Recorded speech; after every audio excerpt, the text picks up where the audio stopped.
When it came out that there was drinking water contamination in Belmont, that news landed like a bomb. It got the governor's attention. It's as serious as a heart attack. It truly is. It killed my husband. It took away my property values. I have absolutely nothing left. It's taken everything from me.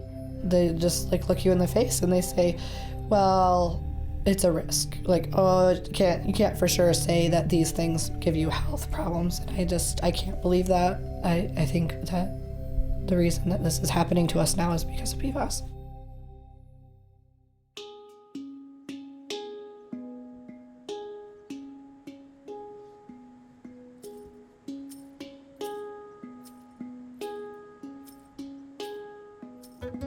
This program is brought to you by the Fred A. and Barbara M. Erb Family Foundation, Lori and Tim Wadhams, the Richard C. Devereaux Foundation for Energy and Environmental Programs at Detroit Public Television, the Polk Family Fund, Eve and Jerry Young, the Americana Foundation, Brookby Foundation, and the Ravitch Program at the Newmark Graduate School of Journalism.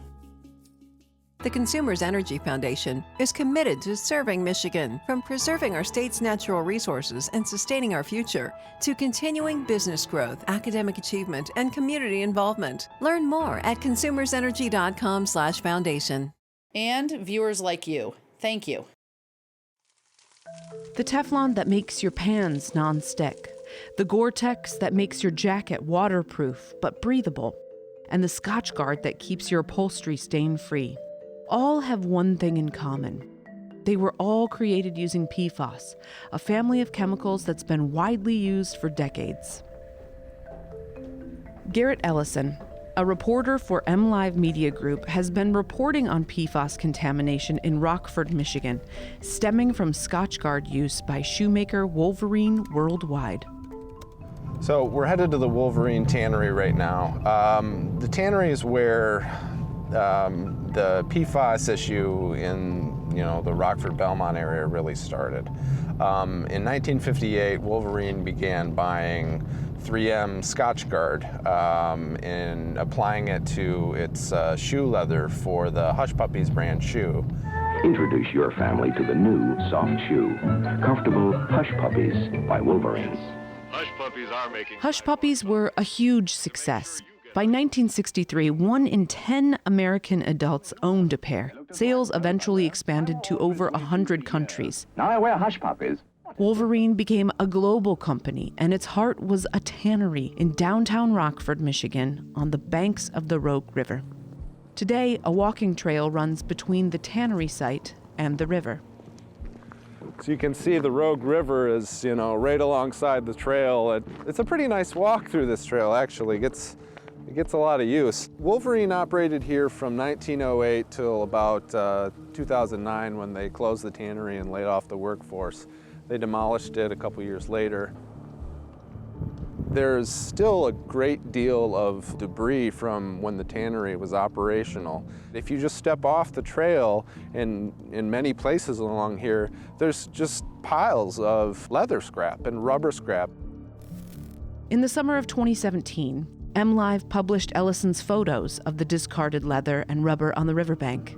The scrap material has presumably been there for decades. And the concern folks have expressed is that if it was treated leather, treated with Scotch Guard, then sort of the constant runoff, stormwater runoff, could be kind of continuing to help spread some of those chemicals into the river here. Great Lakes Now requested interviews with Wolverine Worldwide officials, but the company declined. In addition to leather scrap, the tannery produced truckloads of sludge waste. After Wolverine started using Scotch Guard in 1958, that sludge contained PFAS, and much of it was dumped at nearby sites, like the House Street Dump in Belmont. Right now we're at the House Street dump site. This is the 76-acre property where Wolverine in the 60s dumped all of its tannery sludge, and which has subsequently caused a major pollution problem in the Belmont area. The test results that we've seen from wells in this area show that This is some of the highest concentration of contamination coming from the dump. And right across the street are homes. In fact, that's Sandy Wynn Steltz's home right there. She's sort of ground zero in terms of contamination in drinking water. Hers in the neighborhood is the worst.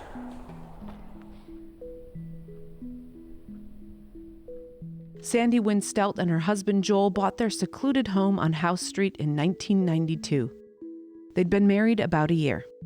We walked on the back deck and saw the woods and fell in love with it and put an offer in, I think, that day. We love nature, we love bird watching and hiking and all of that, so this had a really peaceful air to it. Then, in 2016, Joel died of liver cancer at the age of 61. The following year, Sandy got an unexpected visit from a pair of government workers. Joel dying was just a horrible time in my life, and so I would make myself go out and walk every day because getting out and exercising and all that is good for you. And I remember coming back and seeing a state car go by, and these two people got out and said, "We would like to test your groundwater." And I remember saying, "Oh, I don't have groundwater, I have a well," because that's how little I knew about water. And they explained to me, "We need to test the water from your well because we think there may be some contamination in it." There's disagreement over what amount of PFAS in drinking water is safe. PFAS is not covered by the Clean Water Act, and there's no federal limit on PFAS in drinking water. Right now, all that there is a health advisory level, and that's sort of functioned as the de facto standard around the country. That's 70 parts per trillion for PFOS and PFOA. But it's a health advisory that only applies to 2 of the many different PFAS compounds. 70 parts per trillion is protective for someone to be drinking 4 liters of PFAS-impacted water through 70 years of their life. Toxicologists are fairly conservative when it comes to exposure assessments and assessing risk. Now, that's not to say that we won't get updated toxicology and that maybe we'll be adjusting, EPA will be adjusting that number. Some say an adjustment is overdue. In June of 2018, a report from the Agency for Toxic Substances and Disease Registry, itself a part of the federal government, suggested safe exposure levels a mere 10 to 15% of EPA's. So the EPA says 70 parts per trillion is safe for PFOS and PFOA. Others say the level should be far lower. The PFOS and PFOA in Sandy's well tested at over 27,000 parts per trillion. A group of government workers came to her house to give her the results. And I remember the health department lady was saying things like, "Well, there seems to be some links to some diseases, thyroid and gout and cancers and liver toxicity." And I remember saying, "Oh my God, my husband just died a year ago of liver cancer." And people really looked worried then. They left, and I called my sister-in-law, my husband's sister, because we would talk every night, and she's a nurse, and she starts Googling it, and she bursts into tears and says, "Oh my God, that's what killed Joel." Not long after that, in August 2017, MLive published Garrett Ellison's first articles about PFAS in the Grand Rapids area. When it came out that there was drinking water contamination in Belmont near Wolverine's House Street dump, that news landed like a bomb. It got the governor's attention. Then Governor Rick Snyder reacted by creating the Michigan PFAS Action Response Team, or MPART, a temporary panel that led the effort to test every public water supply in the state.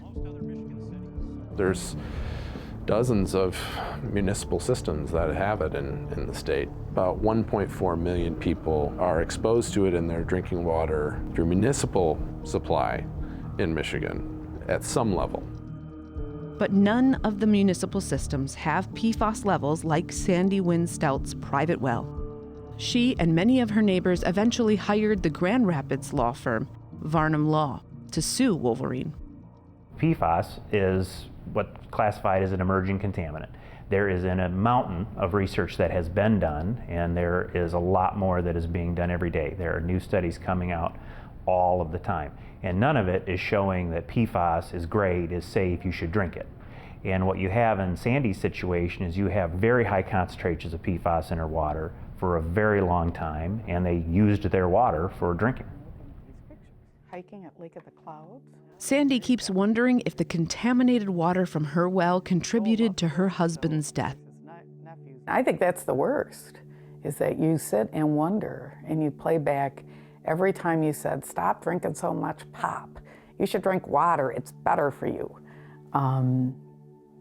You wonder how much this affected his liver. What we keep hearing from scientists is there's no clear, definitive connection between PFAS and disease process.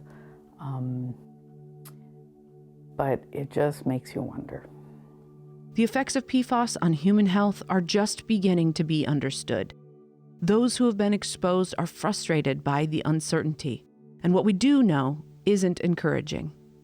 There are things that are certain. It is certain that you should not drink PFAS. It is certain that it is not good for you. It is certain that it bioaccumulates. It is certain that you will carry it around in your system forever once you have it in there. Those are not in dispute. It is also certain on the property value side that a house that has PFAS contamination is worth less than one that doesn't. And so there may be arguments about matters of degree on these things, but there really are no legitimate arguments that what has happened to the residents of Rockford is wrong and should have never happened. The testing eventually showed the PFAS had spread far beyond House Street. The contamination zone covers 25 square miles in these West Michigan communities. Two missing pieces. Seth and Tobin McNaughton live about half a mile from the dump site. What's this shape right here? They'd lived in their house about 3 years when Tobin learned she was pregnant with their son, Jack. We were really excited. I wanted that to go really well, so I drank 8 glasses of water a day. I kept track. I ate really healthy. In April of 2016, Jack was born. He had an immense appetite for water. He was thirsty all the time. You know how to drink out of a sippy cup now? How did that happen? He was breastfed too. He was getting everything he needed, but it turns out he was getting lots of PFAS at the same time. When Jack was 16 months old, an intern from Varnum Law knocked on the McNaughtons' door. And he had a letter saying, there's a landfill nearby and there's possible chemicals, and would you like to attend this meeting? And that's how we found out, is through lawyers, not the township, not the EPA, not the Kent County Health Department, not reporters, through lawyers. Tests showed almost 2,000 parts per trillion of PFAS in the McNaughtons' water, nearly 30 times more than the EPA's health advisory level of 70 parts per trillion. As soon as they could, Tobin and Seth had Jack's blood tested. The results?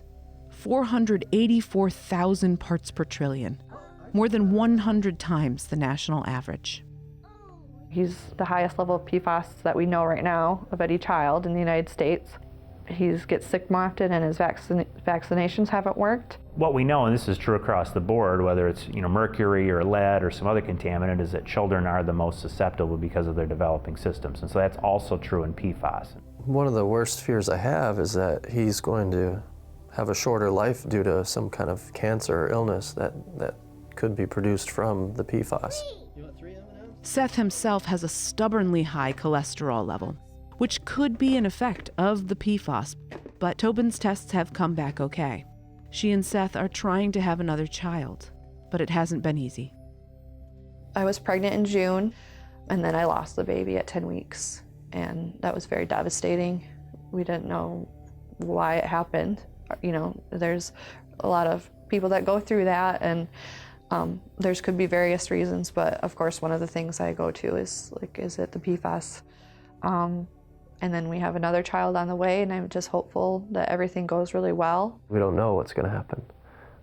She did have a miscarriage in between Jack and now, so I don't want to weather that again too, so we don't know, but so far so good. Don Petrovich is the plant superintendent for the Plainfield Township Water Department, which serves the communities around the House Street dump site. We are now entering the filtration area for our west plant. There's 4 filters here. They each can process 2 million gallons of water a day, so that's 8 million gallons of water a day out of this room alone. In 2013, years before the Wolverine contamination was reported, EPA testing detected small amounts of PFAS in Plainfield Township's municipal water. At that time, I didn't even know what PFAS was, and most people didn't. We did not know we had it in our water, but it showed up. The concentrations detected were still below the EPA's health advisory level, and the PFAS was coming from just one of Plainfield's 3 well fields. After shutting that well field down in 2015, the PFAS concentration in Plainfield water dropped to single digits, but then PFAS started making the headlines. We were one of the first municipalities or water systems to experience significant public demand for filtration of PFAS down to non-detect, and you have to listen to the public. In October of 2018, with some funds from the state of Michigan, Plainfield Township was able to take steps to filter PFAS out of their water. Plainfield's kind of responding to public pressure in some ways, went for activated carbon filtration, and the state of Michigan gave them a $750,000 grant to install these very large, very deep carbon filter beds. The new carbon filters are part of a pilot program aimed at learning how municipal water systems can use granular activated carbon to eliminate PFAS. These filters have GAC in them, granular activated carbon. This is part of our pilot project. These are finished. We've been using these since October. Clarified softened water is coming from our clarifiers, and after it's softened, clarified, it goes out to the large filter area where it's pumped down through the carbon. And the carbon at this point is absorbing everything. Right now, we can process 9 million gallons a day in a 24-hour period and take out PFAS, and we have taken it down to non-detect. But while Plainfield Township may be showing other water systems a process for eliminating PFAS, they can't show those municipalities how to pay for it. With a $750,000 grant from the state, that kept us from raising rates, and we're very happy about that, and I'm sure our customers will be happy about that too. You know, we're a pilot project, and we're trying to figure out how to get rid of this stuff, and this information will be available to other water systems, but they may have to bond things out to pay for this because it's not cheap. Plainfield's improved filters don't help Sandy Winstelt or the McNaughtons because their houses aren't on municipal water. Their wells are still contaminated. But Wolverine has taken steps to improve their drinking water. When the contamination was discovered in the fall of 2017, there was a sort of a frenzied attempt to install filtration on as many homes in the Belmont area that had contamination. Not long after the contamination was discovered, Wolverine paid to install whole house filters for Sandy Winstelt and many of her neighbors. All right, so I'm taking you into our furnace room here. This is what I affectionately call Megatron, my whole home filter, this right here, but it goes through each of these tanks. These are full of granulated carbon, and it goes through them in order and then comes out this one and is clean. So every week they come and test it at the intake and then also at the exit so that we know that the water is empty of that.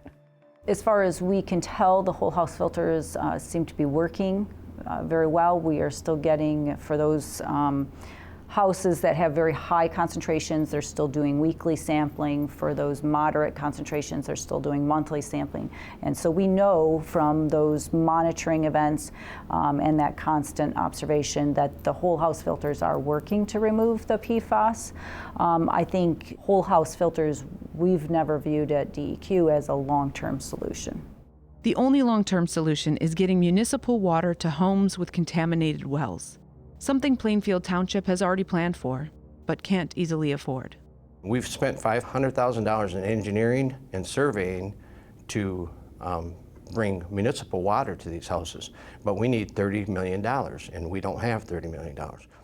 So we asked Wolverine for that, and we've been in negotiations with Wolverine, and they said in good faith, yeah, that sounds like a good deal, but recently they backed off from that. In December of 2018, Wolverine said they wouldn't pay unless Scotchgard maker 3M contributed too. So Plainfield Township and nearby Algoma Township filed a lawsuit, which is currently unresolved. In a statement, Wolverine Worldwide told Great Lakes Now, Wolverine has said from the start that we intend to be a part of developing water quality solutions for our community, and our actions to ensure that all affected residents have access to clean water have backed up these words. Whether those solutions include the extension of municipal water to certain homes, and whether Plainfield Township or a different entity would be the supplier, however, has not yet been determined. Sandy Winstelt and her neighbors gather regularly to strategize and call for action. One of the things we're going to do tonight is set up a meeting with the EPA and the DEQ to talk about our specific contamination site. We really have become supports for each other. I think that's the bigger part of this, is that you don't feel quite as alone with this. It's very therapeutic to get together with these ladies. Nobody's going to understand but somebody living with it every single day. It has just helped me so much because you can talk to them and you can say anything and they all feel the same. These friends were thrilled when, a few weeks ago, Tobin McNaughton told them she was pregnant again. But today, the situation has changed. I went to the appointment, and she said, I'm sorry, there's no heartbeat here. And I said, I can't believe that. I can't believe that. I'm just really, really angry right now. And I've cried so much, I think this is why my voice is like this. I think that the reason that this is happening to us now is because of PFAS. The issue of PFAS contamination extends far beyond Rockford and Belmont. It has the attention of the federal government. I'm appalled by the number of water crises that we have faced. In September of 2018, Senator Gary Peters of Michigan opened hearings entitled "The Federal Role in the Toxic PFAS Chemical Crisis."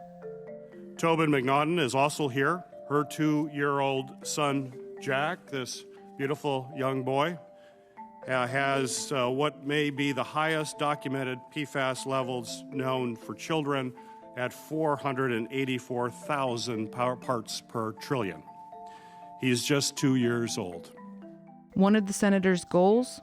Action by the EPA. Good morning, everyone. 5 months after the hearings, EPA Acting Administrator Andrew Wheeler announced the agency's long-awaited, comprehensive, nationwide PFAS action plan. The action plan commits EPA to take important steps that will improve how we research, monitor, detect, and address PFAS. EPA is moving forward with the maximum containment level, or MCL, process outlined in the Safe Drinking Water for PFOA and PFAS, two of the most well-known and prevalent PFAS chemicals. Establishing a maximum contaminant level would set an enforceable limit on PFAS in drinking water. But Senator Peters says the agency is moving too slowly. The EPA needs to act much quicker. In fact, they've been basically kicking the can down the road, and that's unacceptable. Once we set that standard, we can start cleanup. In March of 2019, he and a bipartisan group of senators introduced a bill requiring the EPA to declare PFAS a hazardous substance, eligible for cleanup funds under the Superfund law. You can begin cleanup, and you can begin charging those companies that actually dump this material in a hazardous way or an irresponsible way, that they are also responsible for cleaning up these sites. We do have to still set a standard, and we're working on right now on legislation to set that standard if the EPA fails to act. For those affected by PFAS contamination, that kind of action is overdue. I need both the federal and the state government to hold the people responsible who have done this. While they're posting their biggest profits ever, I now am stuck with property that isn't worth a penny. I couldn't give this property away in good conscience because it's so polluted. And so I need them to take some responsibility and provide us with clean municipal water and to make us whole and to take care of all of that, for not just me, but for my neighbors.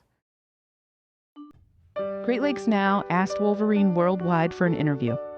The company responded with a written statement which reads in part, Wolverine Worldwide's commitment to helping our friends, family, and neighbors address water quality issues in the area has never wavered.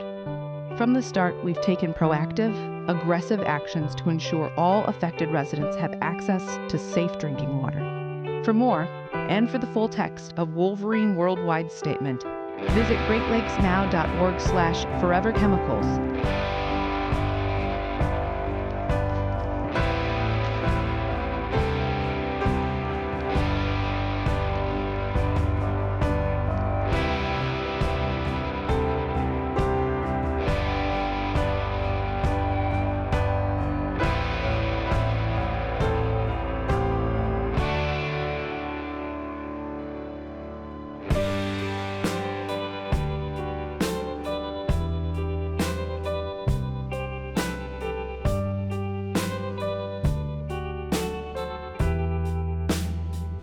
This program is brought to you by the Fred A. and Barbara M. Erb Family Foundation, Lori and Tim Wadhams, the Richard C. Devereaux Foundation for Energy and Environmental Programs at Detroit Public Television, the Polk Family Fund, Eve and Jerry Young, the Americana Foundation, Brookby Foundation, and the Ravitch Program at the Newmark Graduate School of Journalism. The Consumers Energy Foundation is committed to serving Michigan, from preserving our state's natural resources and sustaining our future, to continuing business growth, academic achievement, and community involvement. Learn more at consumersenergy.com/foundation. And viewers like you, thank you.